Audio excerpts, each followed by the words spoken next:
Chapter 3, The Delhi Sultans. In Chapter 2, we saw that regions like Kaveri Delta became the center of large kingdoms. Did you notice that there was no mention of a kingdom with Delhi as its capital? That was because Delhi became an important city only in 12th century. Take a look at table 1. We will see it next page. Delhi first became the capital of kingdom under Tomar Rajputs, who were defeated in the middle of the 12th century by the Chauhans, also referred as Chahamanas of Ajmer. It was under the Tomars and Chauhans that Delhi became an important commercial center. Many rich Jaina merchants lived in the city and constructed several temples. Coin minted here, called Delhiwal, had a wide circulation. The transformation of Delhi into a capital that controlled vast areas of the subcontinent started with the foundation of the Delhi Sultanate in the beginning of the 13th century. Take a look at table 1 again and identify the 5 dynasties that together made the Delhi Sultanate. You can see that later in the book. The Delhi Sultans built many cities in the area that we now know as Delhi. Look at map 1 and look at Delhi Kona, Syria and Japana. This is where they are talking about, map 1, Delhi Kona and Japana. This is the table 1, the rulers of Delhi.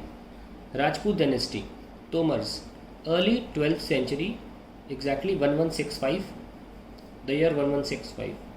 Anangpala 1130 से 1145. चौहान, पृथ्वीराज चौहान 1175 से 1192. 1175 to 1192. Early Turkish rulers 1206, that is 1206 to 1290. Qutbuddin Aibak from 1206 to 1210, 4 years. Shamsuddin Iltutmish from 1210 to 1236, 26 years. Razia 1236 to 1240, that is 4 years. And Ghiyasuddin Balban 1266 to 1287, that is approximately around 21 years. Now we have the Khilji dynasty 1290 to 1320, that is around 30 years.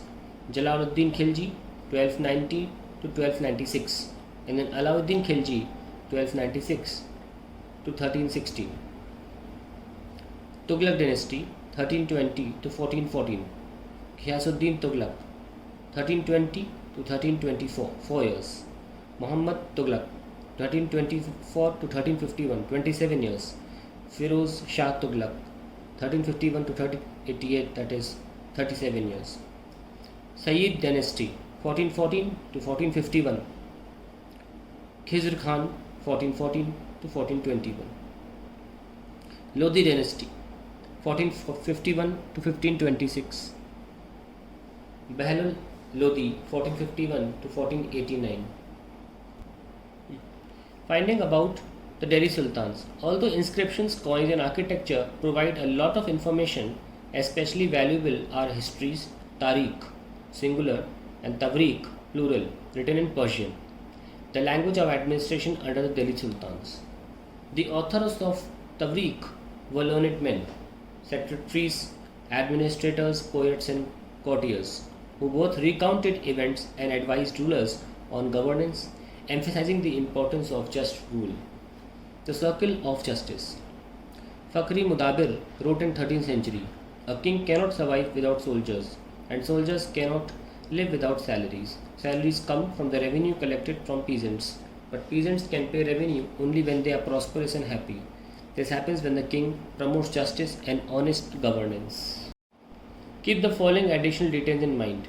The authors of Tawriq lived in cities, mainly Delhi, and hardly ever in villages. Second, they often wrote their histories for sultans in hope of rich rewards. Third, these authors advised rulers on the need to preserve an ideal social order based on birthright and gender distinctions. The ideas were not shared by everybody. In 1236, Sultan Iltutmish's daughter Razia became sultan, the chronicler of the age. Minhaj-e-Siraj recognized that she was more able and qualified than all her brothers, but he was not comfortable at having a queen as ruler. Nor were the nobles happy at her attempts to rule independently. She was removed from the throne in 1240, just after 4 years. What Minaji Siraj thought about Razia. Minaji Siraj thought that Queen's rule went against the ideal social order created by God, in which women were supposed to be subordinate to men. He therefore asked, in the register of God's creation, since her account did not fall under the column of men, how did she gain from all her excellent qualities? All of her excellent qualities. On her inscriptions and coins, Razia mentioned that she was a daughter of Sultan Iltutmish. This was in contrast to the queen Rudrama Devi, 1262 to 1289 of the Kakatiya dynasty of Warangal, part of modern Andhra Pradesh. Rudrama Devi changed her name on her inscription and pretended she was a man. Another queen, Didda, ruled in Kashmir from 980 to 1003. Her title is interesting. It comes from Didi or elder sister, an obviously affectionate term given to a loved ruler by her subjects. From garrison town to empire, the expansion of Delhi Sultanate. In the early 13th century, the control of Delhi sultans rarely went beyond heavily fortified towns occupied by garrisons. The sultans seldom controlled the hinterland of the cities and were therefore dependent upon trade, tribute, or plunder for supplies. Controlling garrison towns in distant Bengal and Sindh from Delhi was extremely difficult. Rebellion, war, even bad weather could snap fragile communication routes. Delhi's authority was also challenged by Mongol invasions from Afghanistan and by governors who rebelled at any sign of Sultan's weakness. The Sultanate barely survived these challenges. Its consolidation occurred during the reign of Ghazuddin Balban and further expansion under Alauddin Khalji and Muhammad Tughlaq. The first set of campaigns alongside the internal frontier of the Sultanate aimed at consolidating the hinterlands of the garrison towns. During these campaigns, forests were cleared in Ganga Yamuna Doab and hunter-gatherers and patrolists expelled from the habitat. These lands were given to peasants and agriculture was encouraged. New fortresses, garrison towns and towns were established to protect trade routes and promote regional trade. The second expansion occurred along the external frontier of the Sultanate. Military expeditions into southern India started during the reign of Alauddin Khilji, see map 3, and culminated with Muhammad Tughlaq. In their campaigns, Sultanate armies captured elephants, horses and slaves and carried away precious metals. By the end of Muhammad Tughlaq's reign, 150 years after somewhat humble beginnings, the armies of the Delhi Sultanate had marched across a large part of the subcontinent. They had defeated rival armies and seized cities. The Sultanate collected taxes from the peasantry and dispensed justice in its realm. But how complete and effective was its control over such a vast territory? The Masjid. A mosque is called a masjid in Arabic, literally a place where a Muslim prostrates in reverence to Allah. In a congregational mosque, Masjid-e-Jami or Jama Masjid, Muslims read their prayers, namaz together. Members of the congregation choose the most respected, learned male as the leader, Imam, for the rituals of prayer. He also delivers a sermon, khutbah, during the Friday prayer. During prayer, Muslims stand facing Makkah. In India, this is to west. This is called Qibla. The Delhi Sultans built several mosques in cities all over the subcontinent. These demonstrated their claims to be protectors of Islam and Muslims. Mosques also helped to create a sense of community of believers who shared a belief system and code of conduct. It was necessary to reinforce this idea of community because Muslims came from a variety of backgrounds. A closer look. Administration and consolidation under the Khiljis and Tughlaqs. The consolidation of a kingdom as vast as Delhi Sultanate needed reliable governors and administrators. Rather than appointing aristocrats and landed chieftains as governors, the early Delhi Sultans, especially Iltutmish, favored their special slaves purchased for military service called Bandgan in Persian. They were carefully trained to man some of the most important political offices in the kingdom. Since they were totally dependent upon their master, the Sultan could trust and rely upon them. Slaves rather than sons. The Sultans were advised. A slave whom one has brought up and promoted must be looked after for it needs a whole lifetime, and good luck to find a worthy and experienced slave. Wise men have said that a worthy and experienced slave is better than a son. The Khiljis and Tughlaqs contributed to use bandagan and also raised people of humble birth, who were often their clients, to high political positions. They were appointed as generals and governors. However, this also introduced an element of political instability. Slaves and clients were loyal to their masters and patrons, but not to their heirs. New sultans had their own servants. As a result, the accession of a new monarch often saw conflict between old and the new nobility. The patronage of these humble people by the Delhi sultans also shocked many elites, and the authors of Persian Tawrikh criticized the Delhi sultans for appointing the low and base born to high offices. Officials of Sultan Muhammad Tughlaq. Sultan Muhammad Tughlaq appointed Aziz Khamar, a wine distiller, Firoz Hajjam, a barber, Manka Tabak, a cook, and two gardeners, Ladha and Pira, to high administrative posts. Ziauddin Barani, a mid 14th century chronicler, like the early sultans, the Khilji and Tughlaq monarchs appointed military commanders as governors of territories of varying sizes. These lands were called Iqta, and their holders were called Iqtadar or Mukti. The duty of the Muktis was to lead military campaigns and maintain law and order in their Iqtas. In exchange for their military service, the Muktis collected the revenues of their assignments as salary. They also paid their soldiers from these revenues. Control over Muktis was most effective if their office was not inheritable and if they were assigned Iqtas for a short period of time before being shifted. These harsh conditions of service were rigorously imposed during the reigns of Alauddin Khilji and Muhammad Tughlaq. Accountants were appointed by the state to check the amount of revenue collected by the Muktis. Care was taken that the Mukti collected only taxes prescribed by the state and that he kept the required number of soldiers. As the Delhi sultans brought the hinterland of the cities under their control, they forced the landed chieftains, the Samanta aristocrats, and rich landlords to accept their authority. Under Alauddin Khilji, the state brought the assessment and collection of land revenue under its own control. The rights of the local chieftains to levy taxes were cancelled and they were also forced to pay taxes. The sultan's administrators measured the land and kept careful accounts. Some of the old chieftains and landlords served the sultanate as revenue collectors and assessors. There were types of taxes on cultivation called kharaj and amounting to about 50% of the peasants' produce, second on cattle and third on houses. It is important to remember that large part of the subcontinent remained outside the control of Delhi sultans. It was difficult to control distant provinces like Bengal from Delhi, and soon after annexing southern India, the entire region became independent. Even in the Gangetic plain, there were forested areas that Sultanate forces could not penetrate. Local chieftains established the rules in these regions. Sometimes rulers like Alauddin Khilji and Muhammad Tughlaq could force the control in these areas, but only for a short duration. Chieftains and their fortifications. Ibn Battuta, a 14th century traveller from Morocco, Africa, explained that chieftains sometimes fortified themselves in mountains, in rocky, uneven, rugged places, as well as in bamboo groves. In India, the bamboo is not hollow, it is big. Its several parts are so intertwined that even fire cannot affect them, and they are on the whole very strong. The chieftains lived in these forests, which served them as ramparts, inside which are their cattle and their crops. There is also water from within, that is rainwater which collects there. Hence they cannot be subdued except by powerful armies who, entering these forests, cut down the bamboo with specially prepared instruments. The Mongols under Genghis Khan or Genghis Khan invaded Transoxiana in the northeast Iran in 1219, and the Delhi Sultanate faced their onslaught soon after.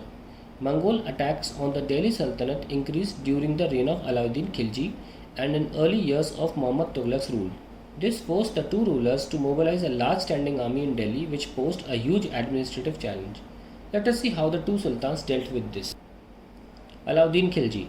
Delhi was attacked twice in 1299 and 1300 and 1302 to 1303. As a defensive measure, Alauddin Khilji raised a large standing army. On the other hand, Muhammad Tughlaq, the Sultanate was attacked in the early years of Muhammad Tughlaq's reign. The Mongol army was defeated. Muhammad Tughlaq was confident about the strength of his army and his resources to plan an attack on Transoxiana. He therefore raised a large standing army. Alauddin Khilji. Alauddin constructed a new garrison town named Siri for his soldiers. See map 1. and on the other hand, Muhammad Tughlaq, rather than constructing a new garrison town, the oldest of four cities of Delhi, Delhi-e-Kohna, was emptied of its residents and the soldiers garrisoned there. The residents of the old city were sent to the new capital of Daulatabad in south. Now, Alauddin Khilji. The soldiers had to be fed. This was done through produce collected as tax from lands between the Ganga and Yamuna. Tax was fixed at 50% of the peasants' yield. And Muhammad Tughlaq, produce from the same area was collected as tax to feed the army. But to meet the expense of maintaining such a large number of soldiers, the Sultan levied additional taxes. This coincided with famine in the area. Now, Alauddin Khilji. The soldiers had to be paid. Alauddin chose to pay his soldiers' salary in cash rather than iqtas. The soldiers would buy their supplies from merchants in Delhi, and it was thus feared that merchants would raise their prices. To stop this, Alauddin controlled the prices of goods in Delhi. Prices were carefully surveyed by officers, and merchants who did not sell at the prescribed rates were punished. On the other hand, Muhammad Tughlaq also paid his soldiers cash salaries, but instead of controlling prices, he used a token currency somewhat like present-day paper currency, but made out of cheap metals, not gold and silver. People in the 14th century did not trust these coins. They were very smart. They saved their gold and silver and paid all the taxes to state with this token currency. This cheap currency could also be counterfeited easily. Now, Alauddin Khilji. Alauddin's administrative measures were quite successful, and chroniclers praised his reign for its cheap prices and efficient supply of goods in the market. He successfully withstood the threat of Mongol invasions. On the other hand, Muhammad Tughlaq's administrative measures were a failure. His campaign into Kashmir was a disaster. He then gave up his plans to invade Transoxiana and disbanded his large army. Kindly check the pronunciation of this word. Transoxiana. Transoxiana. Meanwhile, his administrative measures created complications. The shifting of people to Daulatabad was resented. The raising of taxes and famine in the Ganga-Yamuna belt led to widespread rebellion. And finally, the token currency had to be recalled. In the list of Muhammad Tughlaq's failure, we sometimes forget that for the first time in history of the Sultanate, a Delhi Sultan planned a campaign to capture Mongol territory. Unlike Alauddin's defensive measures, Muhammad Tughlaq's measures were conceived as a part of military offensive against the Mongols. The Sultanate in the 15th and 16th century. Take a look at table 1 again. You will notice that after the Tughlaqs, the Sayyid and the Lodi dynasty ruled from Delhi and Agra until 1520. By then, Jaunpur, Bengal, Malwa, Gujarat, Rajasthan and the entire South India had independent rulers who established flourishing states and prosperous capitals. This was also the period which saw the emergence of new ruling groups like the Afghans and Rajputs. Some of the states established in this period were small but powerful and extremely well administered. Sher Shah Sur, 1540 to 1545, started his career as a manager of small territory for his uncle in Bihar and eventually challenged and defeated the Mughal Emperor Humayun from 1530 to 1550 and 1555 to 1556. Sher Shah captured Delhi and established his own dynasty, although the Sur dynasty ruled for only 15 years, from 1540 to 1555. It introduced an administration that borrowed elements from Alauddin Khilji and made them more efficient. Sher Shah's administration became the model followed by the great Emperor Akbar when he consolidated the Mughal Empire. The Three Orders and the Peace of God, Knights and Crusades. The idea of the Three Orders was first formulated in France in the early 11th century. It divided society into three classes: those who prayed, those who fought, and those who tilled the land. This division of society into three orders was supported by the church to consolidate its dominant role in society. This helped the emergence of new warrior group called knights. The church patronized this group and used them to propagate the idea of peace of God. The attempt was to direct warriors away from the conflict amongst themselves and send them instead on a campaign against Muslims who had captured the city of Jerusalem. This led to a series of campaigns called the Crusades. These campaigns in service of God and the church completely altered the status of knights. Originally, these knights did not belong to the class of nobles, but By the end of the 11th century in France and a century later in Germany, the humble origins of these warriors were forgotten. By the 12th century, nobles also wanted to be known as knights.